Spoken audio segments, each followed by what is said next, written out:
Hey, and welcome to the Dreppin' Stone podcast, a podcast where two friends raise a glass and have a conversation. I'm Nick. I'm Kyle.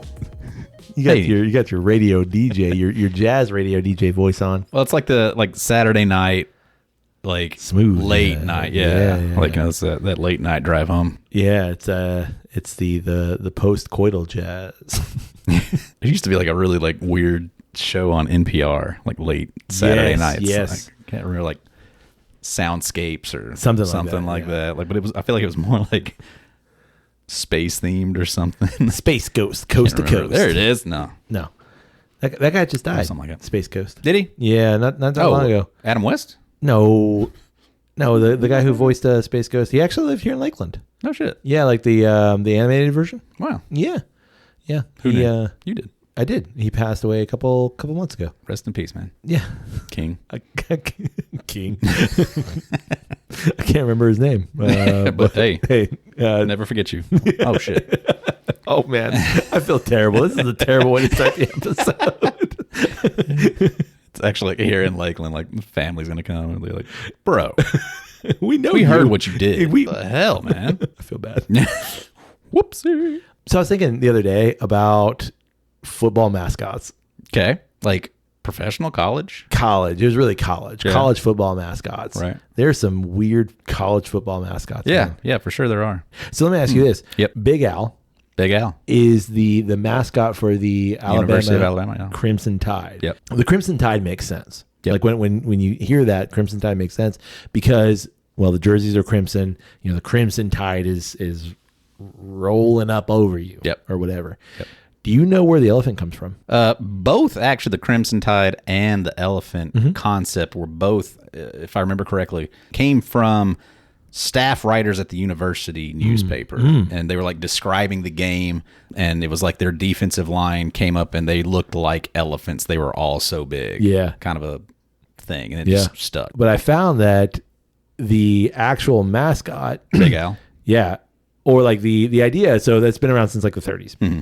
But wasn't made the official mascot until 79 or 80. So that's when I guess the mascot was made. Right. Ole Miss, they used to be, I guess they technically still are the Rebels. Yeah. But their mascot used to be a Confederate, rebel general. Sure. No more. Yeah, they had to get rid of that. And for a while there, they were bears, the rebel black bear. Huh. But now I don't know if they fully have endorsed the shark, because for a while there, Hugh Freeze, who's now the coach at Auburn, right, but was at Ole Miss and had a lot of success with Ole Miss while he was there before he got fired for extracurriculars. They had a whole thing at their defense where they were supposed to be land sharks. I don't know if it was a rebel land shark. If that's a thing, a rebel shark, I don't know. Yeah, Jaws is based on a rebel shark. So their defense, when they would have an interception or a sack or a big play or something, they would go around and do a shark fin over their head. Oh. So I don't know if they and I know that was kind of a thing for a little while there, but I'm not honestly even sure what their current, if it's still the black bear. Yeah, I think it might be actually. It might still be the rebel black bear. Yeah. You heard of the Stanford one? The tree. The tree. What Stanford trees. Yeah, it's like a pine tree looking thing. Yeah. When you look at an image of this, it's just a dude in shorty shorts and he looks like a tree. Yeah. Yeah. Their mascot on the sideline is what is that? What is that? Is that a Christmas tree? Cool. The University of California, Santa Cruz, the banana Perfect. It's just this I gotta I don't know if I can find a picture of this. It's just ridiculous, man. Yeah, the banana slug. It's just a big yellow banana slug looking thing. That's not this one. It's this one. That's the banana slug. There you go. The Ohio duck, that he's fine. He's fine. Ohio duck. Yeah. Where's he at? University of Ohio. He's a duck, man. Oh, Oregon? That's what I meant. Cool. the University of Miami of Ohio of Oregon. Yeah, the University of Oregon. The Oregon Ducks. Yeah. The Ohio Ducks. Yeah. Yeah, for a while it was actually Donald Duck. Oh, was it really? Yeah. And I think they actually had permission from Walt at the time to be able to use Donald. And then at some point in time they were like, okay, yeah, we need to end this. And I don't remember if it was actually It's probably like a joint thing of like, yeah, no, it doesn't make sense for us to give you Donald Duck, and we need to have our own theming anyway. And so eventually, they created their own duck. Otto, the orange, the Syracuse oranges. orange. Like but like, look at him. Yeah, he's not even big orange. Okay, so like, who is a mascot for? I think it's just for university association. Sure, like you want something to we're gonna get the mascot out here and like that's gonna pump people up or whatever. This thing rolls up, man. Yeah, or the the fighting okra, the Delta State fighting okra. I'm down with that. or the demon deacon of Wake Forest. Like that is creepy, man. Like, yeah. Or what's the one I was looking? Oh, the big red hilltopper from Western Kentucky. Yeah. What is that thing? It kind of looks like a condom. But he is like one of those. Like I appreciate that one because that's kind of like the Philly fanatic. Yeah. Like the ones that like where it really doesn't. What is a hilltopper anyway? Right. What is it? Or the blue blob or whatever it is from. Yeah. Or there's another one right now that's like it's a hockey one. It's not going to come to him, but he's like a big orange furry thing. Looks like a Muppet kind of thing, but Yeah, like there's no like. I kind of like those too that are just like, they're not really anything. You're just a creature. Yeah. Okay, the Woo Shock. The Woo Shock from Wichita State. What is that? That is a good question. Horrifying. I would need an explanation of that. It looks like an amoeba or something, like a virus. I encourage everyone, like if you're in a position right now where you can look up, just like go to, I think we're on fanbuzz.com. Like I just search this so that we can talk about it. But like you find you an image of the Woo Shock. Just Google like funny college sports mascots. Right. But like, okay, my point with this is these mascots are also for kids. Like you're going to send a kid, go take a picture with a mascot. I'm not sending my kid to this thing. Yeah, that's a horror ridden. Yeah, like that's something that's offering you candy in the back of a van. Like what is? Yeah, I'm good. I mean, like people are scared of going to see Mickey, but like okay, again, the Stanford tree. Now that we're looking at an image of it, yep, it's literally just some dude in shorts and like it's a Christmas tree. It's a Christmas tree. Yep. Like that's less scary, although he is quite angry. Why are you so angry, tree? What is going on there? Yeah, I've never seen that one. That's bizarre. Looks like a booger. It does. Yeah. I don't know where I was going with this other than like football season's right around the corner. Yep. Can't wait. Of when really hyped about it. And just like cannot wait. What is best time of the year? Okay. Looking at all these creepy mascots makes me thirsty. Yeah. Yeah. And I got us a bottle. Cool. I know. And I am so excited for this bottle. It's a green bottle. It is a green bottle. This green bottle has a big Viking-esque A on it. Yeah, it does. This bottle comes from the small island of Isla. Yep. The beautiful folks. Of Ardbeg. Okay. So I could say I think we're both Ardbeg fans. Indeed. We have not, however, been fans lately of the Ardbeg special releases. Well, I mean, it was just mostly one in particular that didn't. The Spectacular. Yeah. Spectacular did not knock our socks off. True. Okay. Neither. I have a bottle of the Bizarre-Barbecue, but I haven't opened it yet. Yeah. It's down there. I don't want to open it until like full on smoky Scotch season. There you go. I told myself I'm going to hold off. I'm going to wait till full on smoky Scotch season. I do have an open bottle of the Heavy Vapors.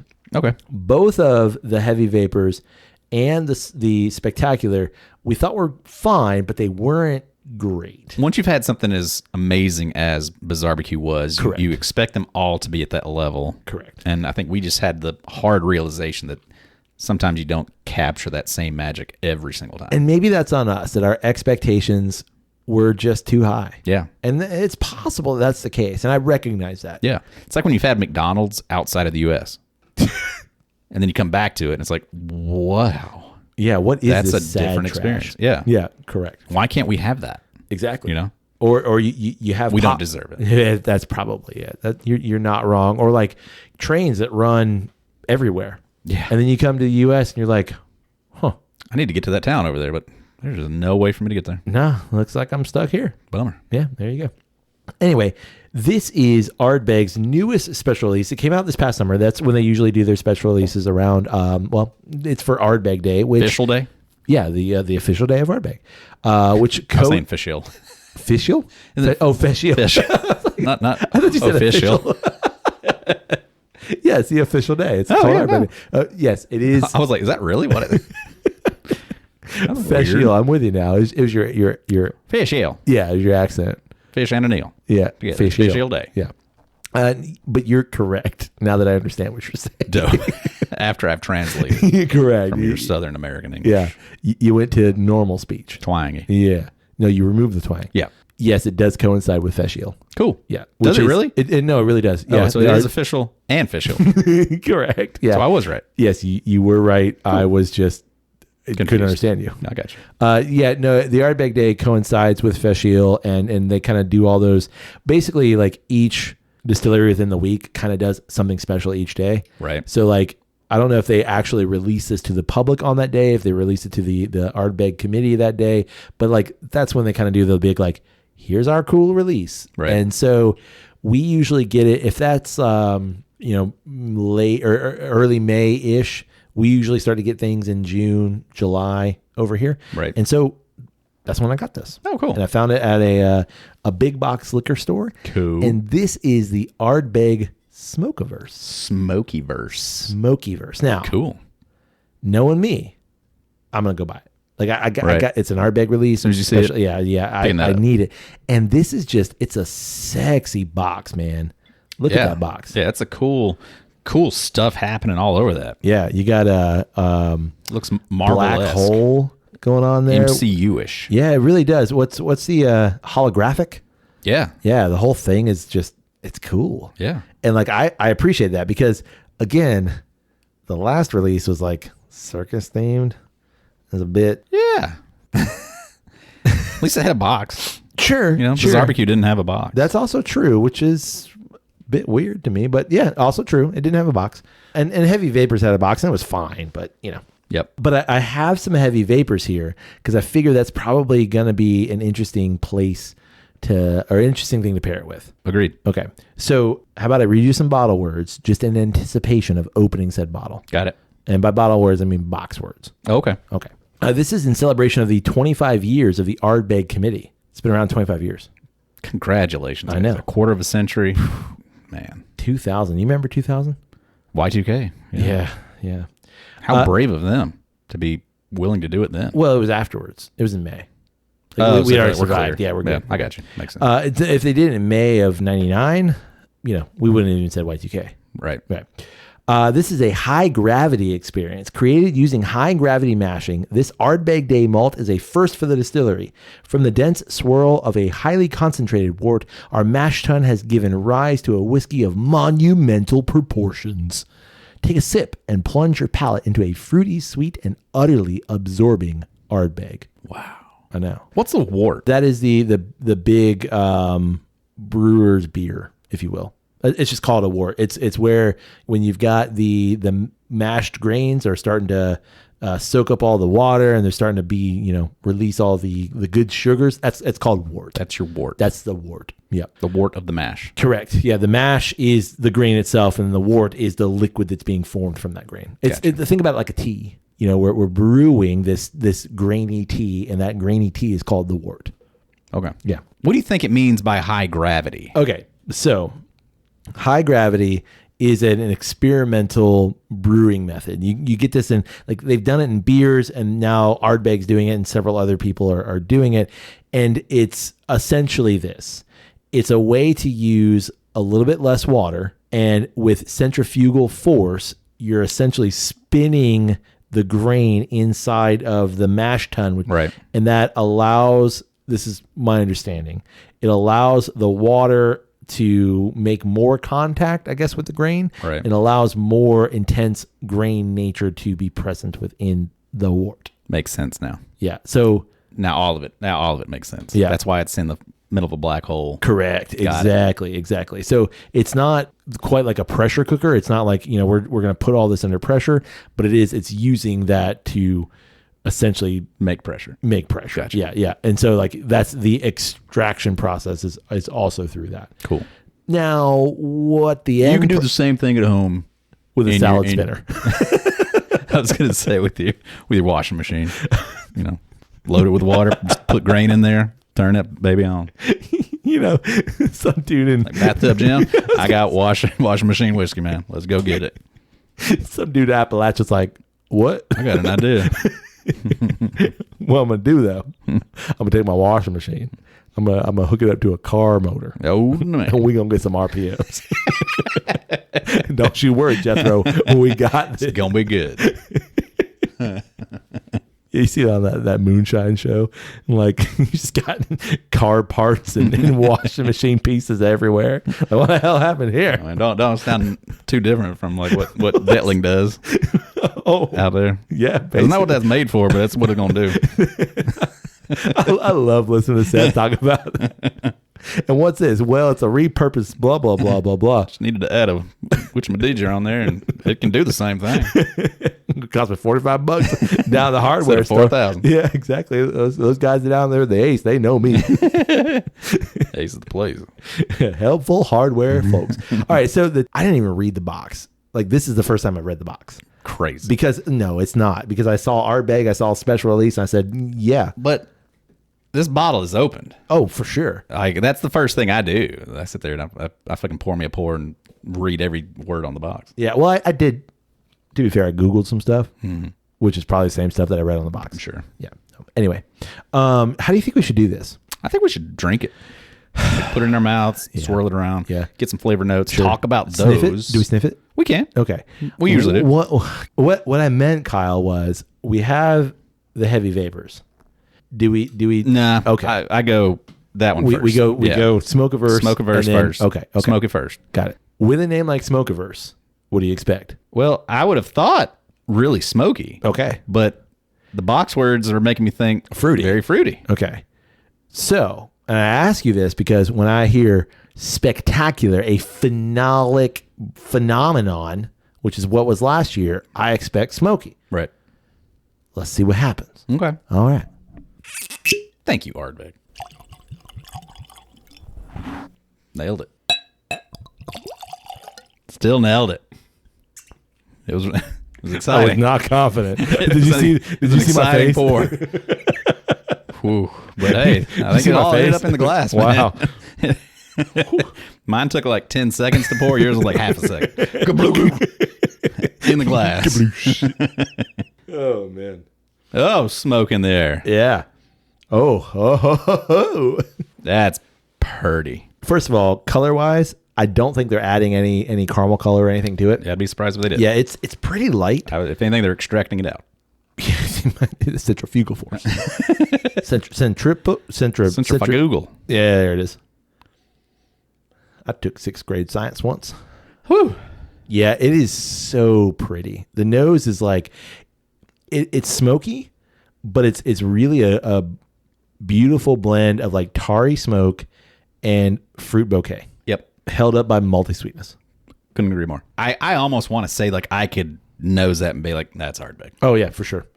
I literally like when I poured it and I had a pour. I'm gonna say, yeah, I had a pour. First time, I was like, this smells like what I want Ardbeg to smell like. Yep. And I get it. Like it's definitely, it's more smoky than Lagavulin.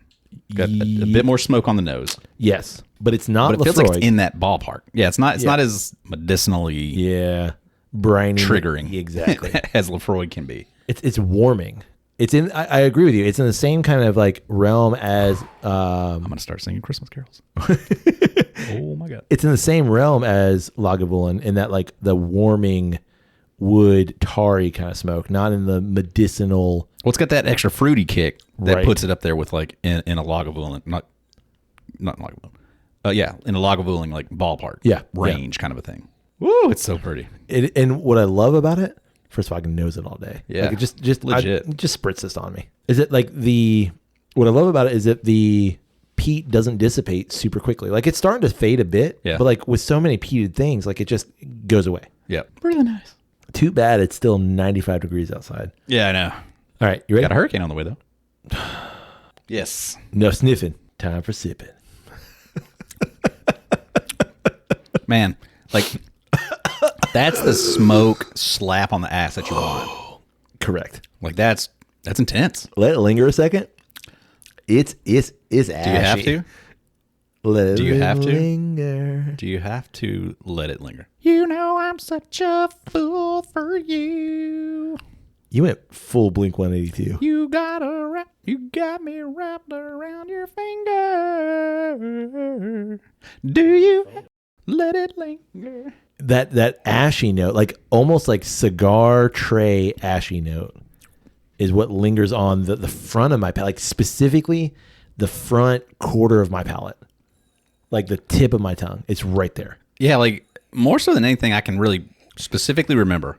That first sip, like even before the liquid got into my mouth, there was like vapors that were like already like these smoky kind of like things. The smoky essence was already like filling up my palate. Taking over, I'd say, too. And like acidic wise almost. Yes. Like really, really kind of intense.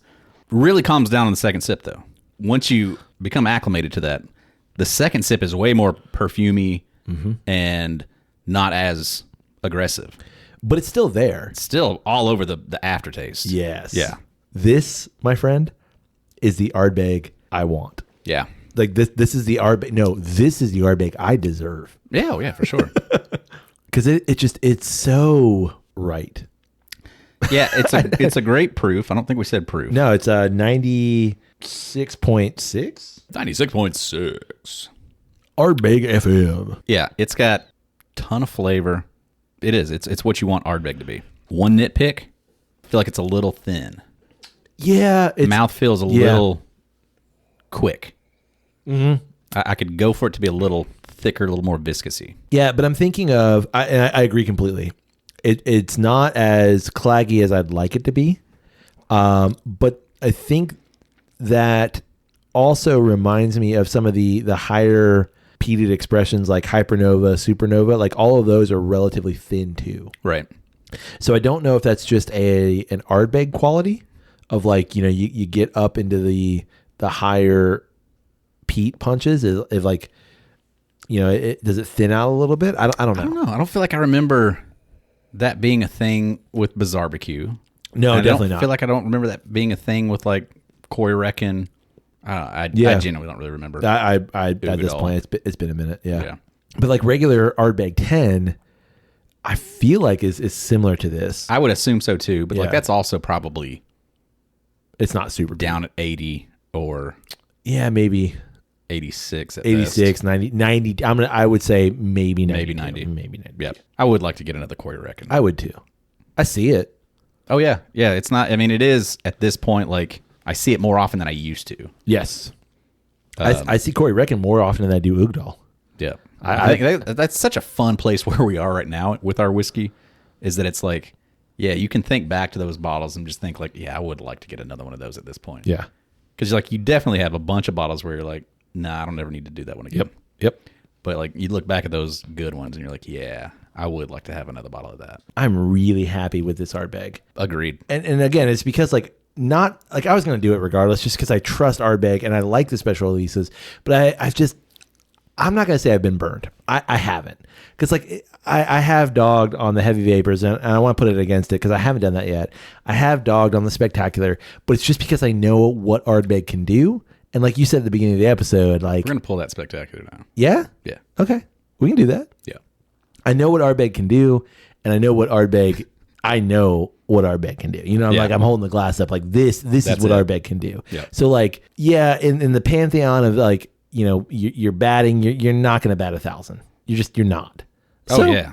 But no. You're batting 750. I'm good. Right. And for sure.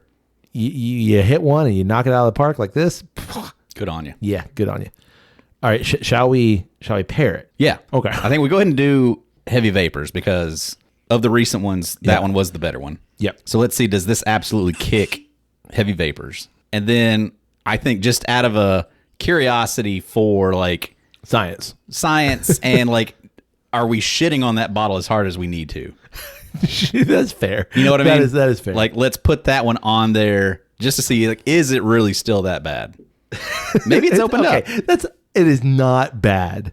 I know we keep saying like it is not a bad bottle. It is not. But the it's Ardbeg also in the realm of like, were you disappointed by it? Yes, I was. So that's what I mean. Okay. Like, does it still deserve that kind of dismissal. All right. That's what I'm trying to get at. Oh. Thank you, sir. Left-handed pour again.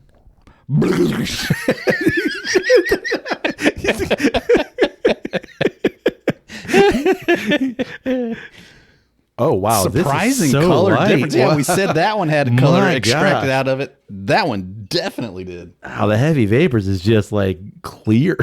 Ooh. Oh. That heavy vapors has a funk to it. Oh. It almost smells like White Dog. Oh. It's like super bright. Well, it's that. Yeah, I mean, it is really bright, but it's kind of that. It's White Dog. It Like, really- it's almost it like there's truly no is. age on it. I mean, there might not. I don't think they're not putting age statements on the special releases. 2 months. Yeah, maybe. I don't think they're doing that. The heavy vapors here is 46. There's a fair amount gone out of this bottle. I didn't realize had that much. You've been hitting that one on the regular. The peat on the heavy vapors is just not as pronounced, but I don't know if that's because the peat on the Smokiverse is so pronounced. Right. I don't think it is that pronounced a peat. Yeah. And it is way more malt forward. Very, whereas the yeah. Smokiverse is way more fruit forward. Absolutely.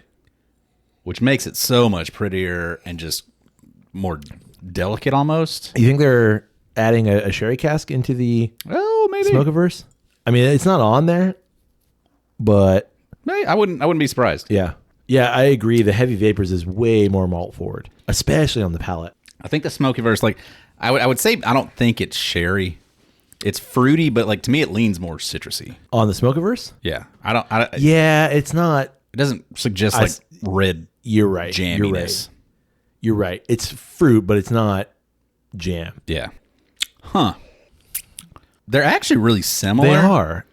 To me, the heavy vapors is just Yeah. it's just everything's dialed down a Yep. bit. Yep. And I'm getting a lot more pepper on the heavy vapors. Yeah, towards the back end, yeah. Yep. For sure. Yeah, the pepper note's definitely up there. But like those are both fantastic.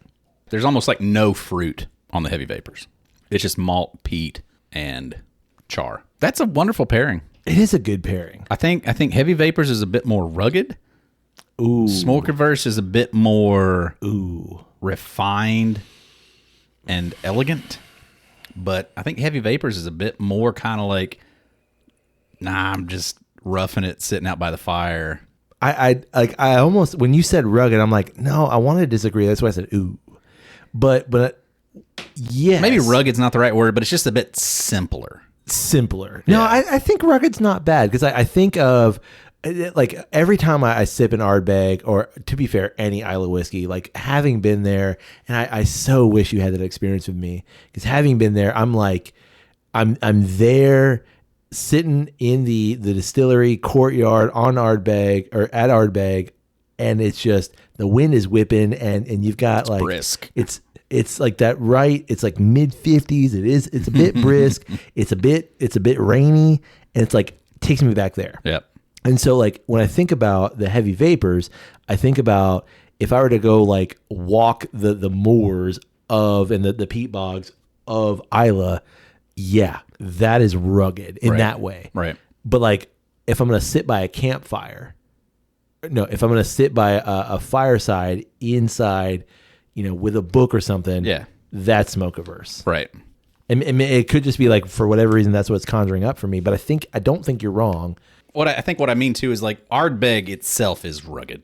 Oh, for sure. Yeah. So like that style of whiskey is just kind of a rugged experience, and Smokiverse is adding in that fruity and complexity and making it a bit more like high class in a way. Yeah. Whereas like where heavy vapors is more just kind of like distilled. Yeah. This is what we are. Yeah. I feel like heavy vapors, even though it's not as peated as I would expect heavy vapors to be, Sure. the peat is not, it's not as balanced for sure. Right. Okay.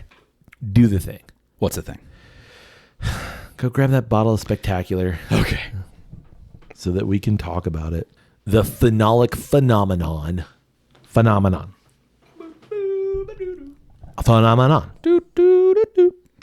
A phenomenon. Dude, I don't want to do more. I know. Okay. And Wow. what? This goes a shade darker. Oh, Other direction. it does. Because I got a bit more color on it. Noticeably different. Yeah, you're right. Like I was gonna disagree with you. I'm like, nope, he's totally right. I mean, Just a touch caramel darker. you're right. You think they Just added a drip of color. Yeah. Jet. Oh, no. shit. Oh, shit. Oh. That's a really nice nose. Oh. But it's completely different though. Yeah. But there's a bit of Expo marker, man. Yeah, that definitely is. Yeah. It's a bit, Yeah. like that. Not Expo. What's the? You know what I'm talking about. It is Expo, but it's also the chonky. with the ball inside. You know what I'm talking about. Yeah, I know what you mean. Thick black marker with the Yeah. little steel ball inside. Yeah. Yeah, that's what I get. Exactly. Yeah, it's in there for you're, sure. You're sniffing in the back of the car in high Little school. rubber cement. Yeah, little rubber cement. It is intense. We What's the proof on that? same as the heavy vapors, 92. Huh. Yeah. Okay. All right. Yeah, nah. It ain't that good. I was hoping. I was right there, man. I was like, man, this is gonna be. Oh, whoa.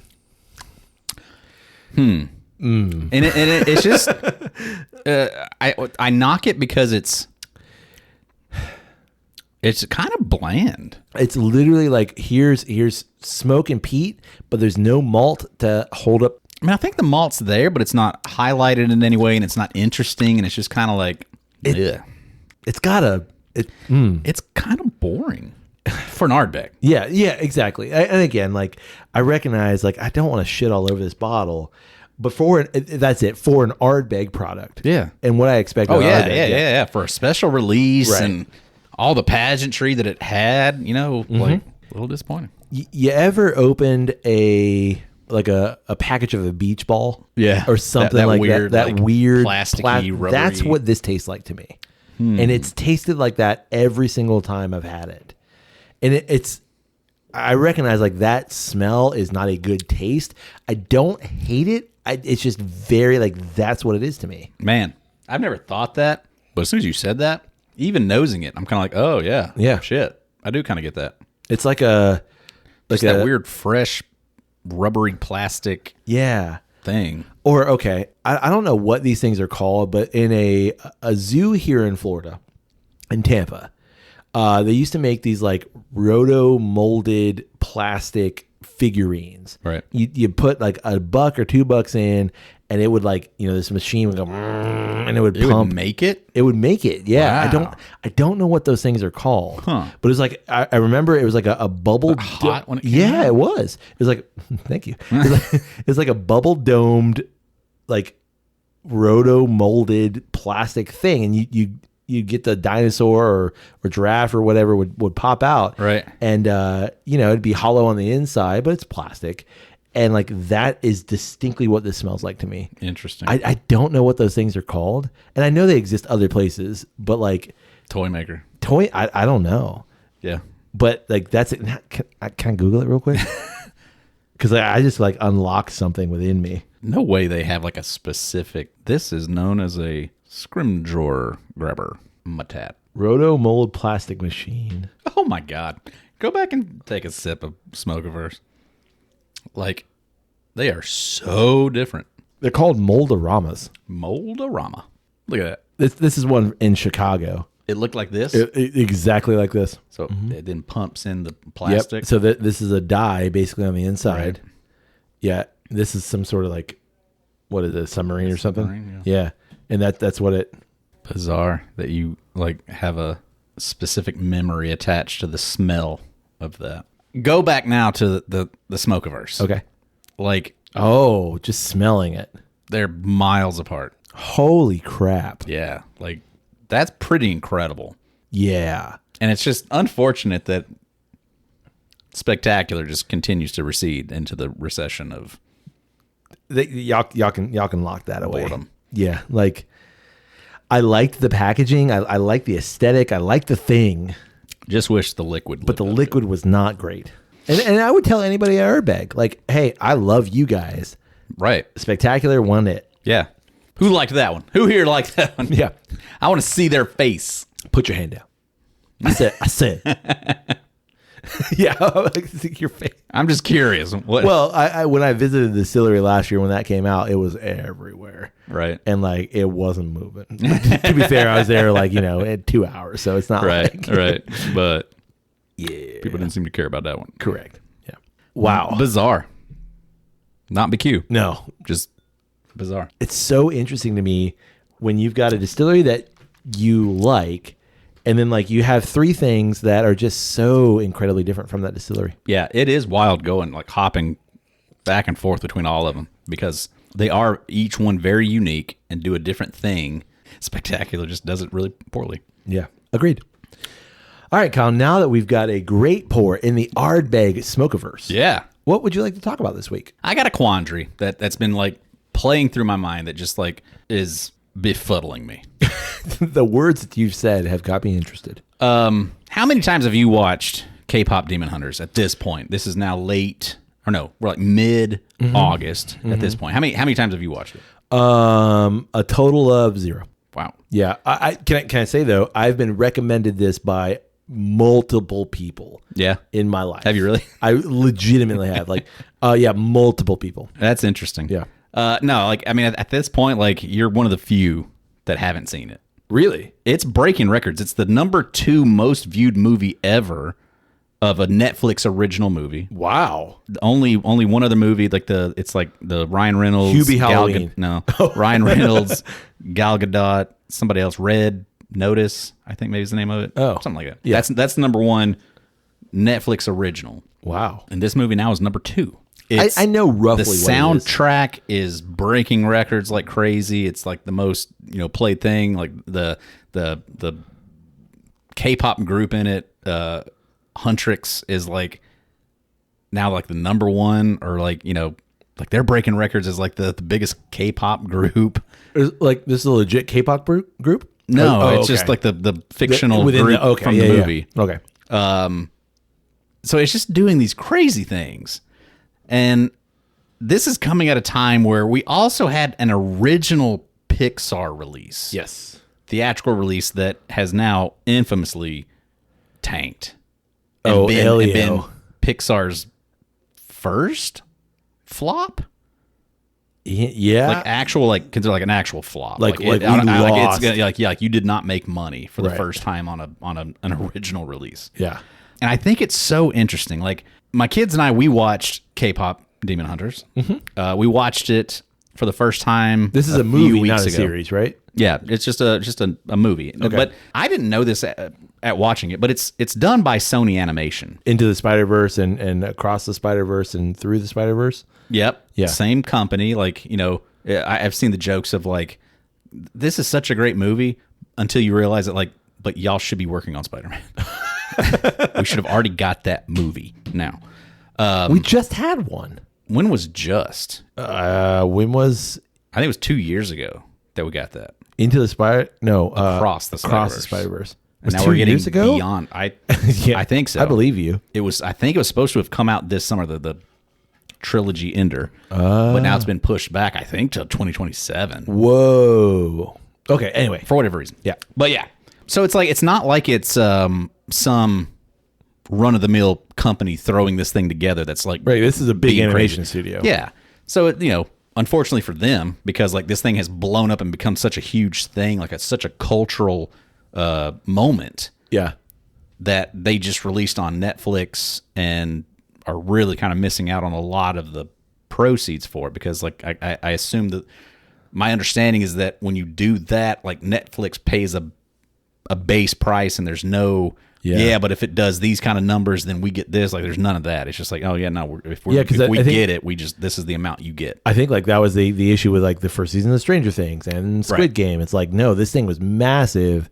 And then in the second season, we can talk about something now. Correct. If you want to do a sequel. Correct. But which is why those things take forever. Even now, like this thing is so big that they're going to start putting it into theaters and doing a sing-along version. Yeah, I saw that. But even that, I think, is still just Netflix getting that money. Yeah. So I was actually having a conversation with a friend about this. Is like my assumption is, having not seen it, that they put it, just out thinking like fly by night, whatever. But now it's done so well that in order for it to be up for Oscars or any sort of really accolades, it has to be in theaters. So you have to give a release to it. Interesting. So I wonder if that's why they're doing it. Of like, I don't know if it's, well, that too, and I just think they can make a they know a they buck can make a off of buck it. off it. Yeah, sure. People are like, I'm not gonna pay for Netflix, but I'll go pay $70 at a movie theater. Like, my quandary over it has been the fact that, like, the only reason I ever push play, like, my kids honestly didn't even want to watch it when I put it on. Yeah. The night that I did. Oh, you wanted to watch it? I did. Yeah. Being a fan of animation and like seeing the clips, and like it was in my algorithm on social media and stuff like that. So I'd seen bits and stuff, and I was like, that looks great. Like, just the animation itself looks great. And once it started picking up momentum and stuff like that, I was like, I want to see this just out of curiosity. Now, had it been in theaters, I never would have went to see it. I never would have paid to go see it. But the fact that it was on Netflix and I could just push play got me to watch it. And since then, me and my kids have watched it probably, I think, straight through, maybe 3 times. Wow. But we have rewatched songs from it, scenes from it, endlessly. Wow. Like, we are constantly just like, because it is just bubblegum good stuff. Like, it's catchy as hell. And I mean, obviously, like, and this is happening all over the world. Yeah. It's a ton of fun. And that just blows my mind that this just random thing on Netflix that I wonder, had it been theatrical released, would it have this same moment like it's having? Yeah. Okay, so I've not seen, I see the quandary you're presenting. Like, okay, so how do you justify spending, X $100 million on Elio that is just a flop and a half versus, they probably spent a good amount of money on this I'm this sure thing they too. did, yeah. But like, this thing is now just taking off, and it was never intended, or maybe like it just didn't get the traction for studio release or whatever. So like, we'll put it on Netflix, and now it's just taking off. Right. But I did see Jurassic Park Brave New World. Did you? Whatever it's called. I have no idea what it's called. Right. New World Order? No. That's Captain America. Yeah, maybe. And I got to tell you, like, I love Jurassic Park. I love the series. I haven't been a super big fan of the whole Chris Pratt storyline. Like, I saw the first and second one. I didn't see whatever. Jurassic World. Yeah. I think I said. Wait, you didn't see what? What? You just said I didn't see something. I didn't see the final Chris Pratt movie. Oh. Yeah. I have no idea what happened there. Yeah. Did I miss a lot? You should see it. If you're going to say I'm a fan. And I am a fan. I do like Jurassic Park. It's horrible. Which is it probably is so why bad. Which is probably why I don't want to see Nah, that. you. Okay, here's what I'm going to say. I like Scarlett Johansson. Mm-hmm. I like the Jurassic Park story mythos as a whole. Mm-hmm. And I watched the whatever the newest one's called, and it was terrible. There was nothing about it that I was like, this is a good story, this is a good movie, this is anything.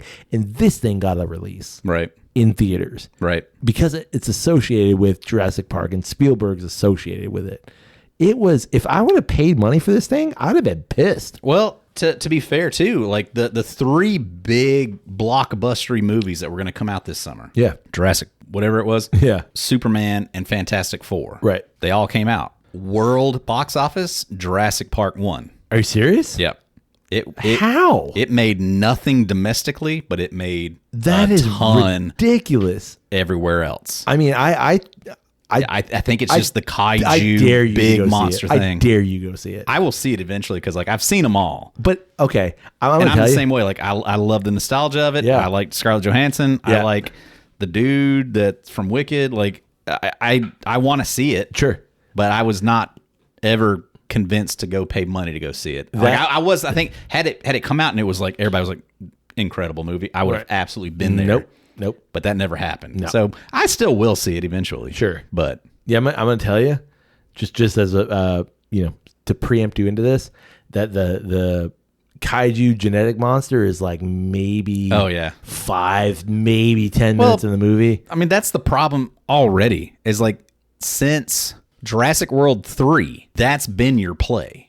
Right. Has been, we've got something bigger and badder than the T-Rex. And like, so I don't care. I'm watching them going like, why did this And now knowing that was Jurassic Park 3. That was Jurassic Park 4, 5, and 6. That's been all of them. Yeah. Like all the Chris Pratt ones were that way of like even like Bryce Dallas Howard's character says that in that movie, in that first one, right? Of like people are bored with dinosaurs. They need it bigger, scarier, whatever. Yeah. Yeah. And it's like, do something more interesting with it. And don't make it like, God, those that you've got to go watch Dominion, I think is the one. Yeah, I think it's on Amazon. My God, what a dumpster fire of a movie. Like it just gets more and more ridiculous as it goes on. It's terrible. Why then, back to your kind of larger question. Yes. When you would have said, if you would have said 10 years ago, you're going to have in 2025, the summer of 2025, you're going to have an original Pixar release. Yeah. And you're going to have a movie that goes straight to Netflix. And one of these things is going to be a cultural icon of the summer of 2025. And one of them is going to be a huge flop that nobody goes to see. Yeah. Which one's going to be which? And two, I would argue, honestly, if you held up images, just stills, of these two movies and said one of these is a Pixar movie, one of these is a... I mean, again, Sony Animation's not like they make crap. Yeah, they're not a slouch. They're a huge animation company. But back then, if you would have said, where is Pixar going to be in 10 years, you would have picked... Pixar every time. You would have said Pixar's going to be like the leading, like... Right. Not just like... I mean in terms of like character design and things like that. Agreed. Like Pixar has gotten into this like... everything has looked the same basically since Onward. Yeah. It all kind of like too puffy, not too simplified. Yeah. Like there's not the same. It's the what was we were talking about this about with the Good Dinosaur. Yeah, it's the Baymax. What was that? Oh, Big Hero 6. It's that. I know that's not Pixar, but it's like that animation style. Disagree. Yeah. The characters, like the humanoid characters in Baymax, are still all, they have that. No, I'm talking about like look that, to them. that version, like literally Baymax, like that puffy. Yes, just Baymax. That's what I mean. Not Big Hero 6 as a film, but like the Baymax character. Correct. It's that like that puffy, and I recognize that's the character specifically. Right. But it makes sense in that context. correct. Everything else afterwards, like turning red, they all kind of weirdly are the same. Not in Kanto, the Italian one. Oh, Luca. Yeah, they're all kind of they just got that like the bean shaped mouths.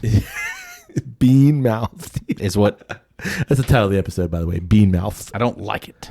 Not that I don't like it. I just don't need it to be everything. Every single thing that you're doing is in that style. And K-pop Demon Hunters is the exact opposite. Like they so well have got characters that are like in one shot they will be very detailed and fit a certain aesthetic of realism. Yeah. But then they'll also make them very cartoony and be like anime styled in another shot, in another scene. So they lean into the medium in a very smart, creative way. Kind of like Into the Spider-Verse where it plays with multiple styles. Yeah. Totally. Like, I mean, obviously like they've learned so much and they're applying it into a different thing and you love to see it. Yeah. But yeah, very much like that. Like where like, you know, Spider-Punk has like his almost like mosaic / what's the word, like where you cubist kind of, like you rip up magazine and you make a collage. Yeah, like his whole style is like that. And so they very wisely utilize the medium that Pixar just doesn't. They're getting too restricted by style. They're playing it safe, and I would say like Sony seems like, no, let's take some risks. Let's see what happens. Well, but I don't think you can give all the credit necessarily to Sony because they weren't willing to put this thing out in theaters and believe in it. Fair. They were like, nah, this isn't going to work. Throw it on Netflix. Right. But then it explodes. But I think that's part of why it exploded. Because I say the same thing of like, if this had gone to theaters, would it have had the same pop culture moment? Nope. And I don't, like, the music is incredible. Yeah. The moments are incredible. The movie is incredible. I just know personally that I would have never paid money to go see it. Yeah. I'm that kind of curmudgeon. No, I don't think you're curmudgeon. I think that's where everybody is. Right. Like that whole question of like, what is a movie? What do you need to go to the theater to see? Yeah. Has been such an interesting thing here recently. I mean, okay, we have here in our county here in Central Florida, there are 3 big theater companies, okay, in this general area. Right. 2 of those theater companies are facing bankruptcy right now. Right. So yeah, like I just don't know that if it's released in theaters, if it has the same cultural moment that it's had. Okay, people just don't like what if I can get great things like K-pop Demon Hunters and I don't have to go sit and pay $15 and $30 for popcorn and a soda and whatever, like it's not a night out anymore. Yeah, and I don't think that the theater experience really provides you a better experience like it used to. You know, in the era that we came from where you're watching a 40-inch screen square Correct. at home. Correct. Like, if you're lucky, it's a 40-inch screen. Like that going to a movie is like, oh my God. Right. Whereas now we're all sitting and watching a 70-inch, landscape, flat screen. It's just different. And like, and I would honestly like, there are absolutely some movies that I'm like, yes, I want to go to the theater to experience that. Like Fantastic Four was like that. Superman was like that. Like we talked about it. Like I want to go to the theater to experience this because I think it's going to have that cinematic presence to it. Correct. But at the same time, like I remember sitting in Fantastic Four and looking out the end of my row, and there was a dude on his laptop. I remember you saying that. Yeah. The whole time. Yeah. And I'm just like, what an odd choice to do. And like, it didn't necessarily like affect my experience, but it was just kind of like, to be fair, that guy's probably seen it like 6 times at that point. Yeah, he may have, but it was just very much just like, what are you doing? Yeah. And just, I don't know what the solution is because like, so you had Superman come out and I can tell you less than 2 months later, Superman is going to be on digital to purchase. Yep. I can tell you what it is. I could have waited a month and paid $30 to view the movie instead of the, it was probably about a similar price that I paid for me and my daughter to go see it. Me, because I haven't paid you back too. You're clear. So I don't know if this is an answer. No, I know this is an answer. I don't know if it's the answer. I think that if you were to give people the opportunity to see it at home and you say like, hey, yes, this is going to be released on streaming, in 3 months, like we can give you the date. If you want to wait, here you go. Like you already are a Netflix subscriber. It's going to come out here. But if you want to pay $5 to see it earlier and the release date, quote unquote, this is the day it's due. I know Disney experimented with this during COVID and like it works to varying degrees. And yeah, you might get people to buy it. You might not. But if you remove the accolade, like necessity to be in theaters, and you remove that barrier, I'm going to say people are more, they're going to watch it at home. That's going to cause... that's all been proven. Right. That's what I'm saying. So like, but if you want to, the problem is like, you got to make back your money. It's all about money. Right. So if you want to make back your money, you're going to have to charge more for Netflix. Well, it's that or, you want to watch the next Marvel movie. Right. You can only watch that on Disney Plus. Right. And it's the end of the theater going experience. Or Disney opens their own theaters. Right. That they can line it up and say like, we can have, I remember when I was growing up, we had the theater where all the new movies played. Yep. We also had the theater that after movies had been out for a month or two, they would move to this one. Correct. That new movie theater had 2 screens, maybe 4 at some point. Yeah. And then you had the other one that had 6 screens. Yep. But then you also had the 99-cent theater that would play the movies after they'd been out 4, 5, 6 months. Yep. and you could go see it for That's where I saw 99 cents. Twister. That's where I saw Hercules. That's where I saw George of the Jungle. Yeah. I remember going to that theater all the time. And also, it was like you knew that too. Of like, dude, that movie was great. I'm gonna go absolutely go see that at the 99-cent theater when it gets there. Absolutely. I think I too went to the 99-cent theater to see Twister. After a baseball game. That sounds right. After a Little League game, yeah. And you knew that, and you were willing to go pay that to go see it. And it didn't feel like a big to do. You're like, yeah, let's go watch this. 99 cents. But it was still just in an era of like, agreed. It was that was still a better experience than at home. And too, like, back then movies would come out. You might get it at home in that same year, but more than likely it's the next year when you're going to get it on VHS. Yeah, it would be a minute. Yeah. Where like now they could release it literally the same time. They could release, whatever. They can release it whenever. But like this arbitrary, like we're going to wait 2 months. Why? Yeah. I mean, I think where we get to is it's going to be a big city thing, and there will be a Netflix theater, there will be a Disney theater, and there will be an HBO Max theater. And like, yeah, you can watch it on those things now, but if you'd like to go see it on a big screen it'll be a cheaper thing because you already got your Netflix account. You'll have to show your membership as you go in, but it'll be like, $5 you can come in and see that movie. $10 you can come in and see that movie with your membership card. Or you do the thing of like, okay, so here's K-pop Demon Hunter, or here's Wednesday season 1. You want to watch Wednesday season 2 when it comes out? Cool. It's going to be $5 to see the first bit, and it's going to be $5 to see it again. And if you want, you can wait. It's going to be 6 months. For those who want it on demand, it will be right now. Oh yeah, they'll find a way to. That's what I'm saying. Like it'll even itself out. But I think ultimately your larger argument here is the cinema theater going experience. How is it still? How is it still alive? That and like, I mean, I remember like, it's like you think to the Scorseses and the people who are like, talking about like cinema, and like you dog Marvel because it's like it's not real cinema, but like. I remember sitting in the theater before Fantastic Four and watching the previews and leaning over to my daughter and being like, I don't need to go to a theater to see that. Right. That looks like a good movie. Right. But I can absolutely wait till that one's on whatever service and watch that at home. I don't need to go to the theater to see that. Right.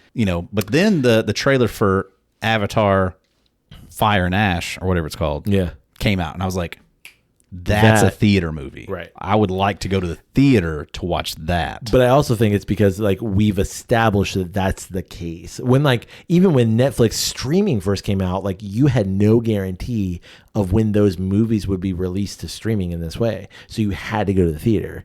So like if they really wanted to, they would do the whole, it's out right now. You're going to wait to see it. You can think of certain movies that are like huge movies that are not blockbustery movies. Right. Let's take Jaws. Jaws comes out today. Mm-hmm. Does it get a theatrical release or does it go to streaming? Streaming. It goes to streaming. Yeah. Does it have the cultural impact that it did? Maybe. I don't know, because it was such a huge cultural impact because of the movie theater. Because of the experience, right. Because of the, I don't know, just everything watching that goes around. Other people, like, yeah. Like, I think back to that kind of concept of like, like I don't even think Titanic would get like a theatrical release nowadays. That goes back to the idea of the second screen too. I mean, like so many of these new releases, if it's good enough, like this K-pop Demon Hunters, if it's good enough, it's going to make you put down the second screen. Right. And that's what they're searching for, versus like embedded inherently was like, there is no second screen. You're just going to watch this. Titanic, you're just going to watch this. You watch Titanic now, it's a 3-hour movie, man. Like, and do you're me a favor. Yeah. Google like what's the highest grossing Martin Scorsese film, and what was that total? Highest grossing Scorsese film is The Wolf of Wall Street, $392 million.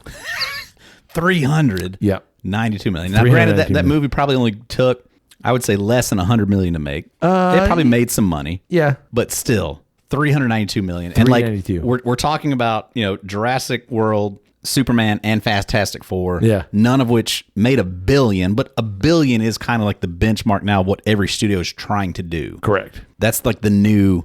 That is. We had a mark. mega hit. Yeah. You know, like we had a great one. Like there's been 2, I think, this year. Yeah, I think so. The Cube movie, Minecraft, and Lilo and Stitch. Yep. Only 2 that have crossed $1 billion this year. It is what it is, but like, you know, I think back to all the great Scorsese films and like, yeah, they're great movies, but I can enjoy them just as much at home. Right. Having that experience of that narrative. I don't need to go to the theater to have that experience. And I think that's going to be like the big contemplation of like what that is from now on. And I think Netflix is proving it with this movie of like, it doesn't need a theatrical release. It can still have the cultural impact and have the iconic moment, and it just be a straight to streaming movie.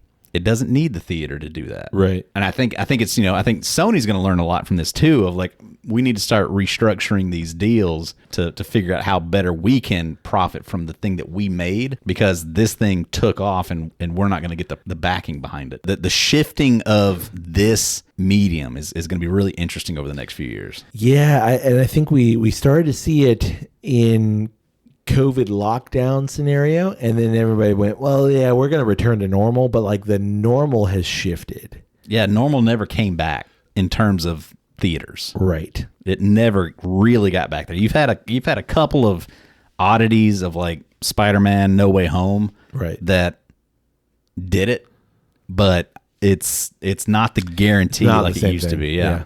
I agree. I think right behind this is theme parks. I agree completely. And I think you're seeing that with Epic Universe. Yeah, I don't think they really know what to do with that. Well, you got anything else? No, I think I've still got a little bit of Ardbeg left, and I'm gonna enjoy sipping on that. We got a lot left in the bottles. Well, we got maybe not enough, but like the right amount. Yeah, that's true. Enough to get us through the next couple minutes. Yeah.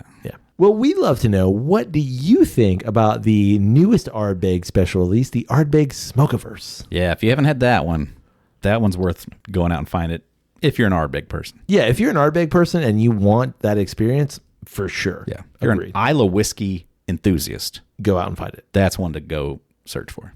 Definitely. We'd also love to know, what are your thoughts on streaming versus going to see a movie in the theater? Yeah, I'm perplexed by the whole thing, and like it just kind of boggles my mind. Yeah, like what's going to win out? I know what's going to win out. Saja Boys. It's just a matter of time. What was that? Saja Boys. Yeah, the Saja Boys. I don't know those. They're the male K-pop group in K-pop. They're going to win out. Their song Soda Pop, it lives in my mind rent free. Cool. Yep. Well, I'm gonna go watch it. You wanna go watch it with me right now? Go watch it again? Yeah. I'm always down. It's great. It's a great movie, man. Well, we'll go queue it up and we'll go watch it. All right. Well, you can get in touch with us through email. It's drepandstone@gmail.com. You can also get in touch with us through social media. It's always one word, Drep and Stone. DREP and Stone. Come find us, like a thing, share a thing, comment on a thing, and let me know why you like Soda Pop. And we'd love you to support Drep and Stone. You can do so by rating Drep and Stone, whatever it is you find great podcasts like this one. You can support us financially through our Patreon page, patreon.com/Drep and Stone. And finally, Kyle. Yeah, Nick. You can support Drep and Stone by telling someone about the podcast. Yeah, just a well wish. Yeah. Hope you're having a great day. Sure. Listen to Drep and Stone. Yeah, you're watching K-pop Demon Hunters, and you text a friend, hey, man, you seen this? Nah. Well, Drep and Stone just talked about it, too. You know what's my idol? What's that? Drep and Stone. Right. People who have seen the movie will get that. We'll get that. Yep. I don't get that because I haven't seen the movie, because we're going to go watch it right now. That's true. All right. Hey, buddy. Hey, buddy. May your glass ever flow. And your ass never show. Cheers, buddy. Cheers.